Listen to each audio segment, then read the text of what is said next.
In today's video, I'm going to teach you how to create a jitter effect with the wiggle expression in After Effects. We're going to make a text layer shake organically using a simple expression called wiggle. This is perfect for creating energy, tension, or a handheld vibe without setting a ton of keyframes.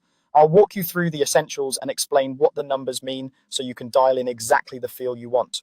Start by creating a text layer inside your composition.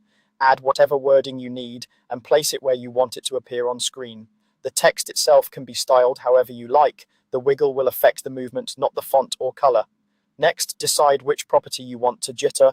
Position will make the text move around on the screen, giving you that bouncy shake. Rotation will make it swivel back and forth, which is great for a wobbly sign or a twitchy title. You can also experiment with scale if you want a pulsing look, but position and rotation are the most common choices for a natural shake.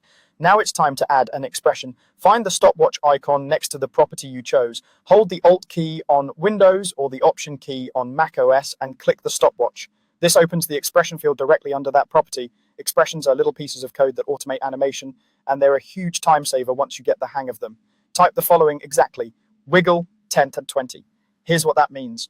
The first number, 10, is the frequency. It tells After Effects how many times per second the value should change. Higher numbers mean faster, more frantic movement. Lower numbers feel slower and more relaxed. The second number, 20, is the amplitude. That's how far the value is allowed to wander. For position, amplitude is measured in pixels. For rotation, it's in degrees. So wiggle 1020 on position moves the layer around by roughly plus or minus 20 pixels 10 times per second. On rotation, it would swing around about 20 degrees at the same rate. If the movement feels too intense, reduce the numbers. Try 5 for the frequency to slow it down, or 10 for the amplitude to tighten the range. If it's too subtle, nudge them up until it matches your scene. You can use decimal values too, like 2.5 for a gentle drift.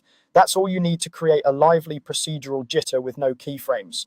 Create your text, choose the property, enable expressions with Alt or Option and the stopwatch, and type wiggle 1020. Adjust the two numbers until the motion feels just right.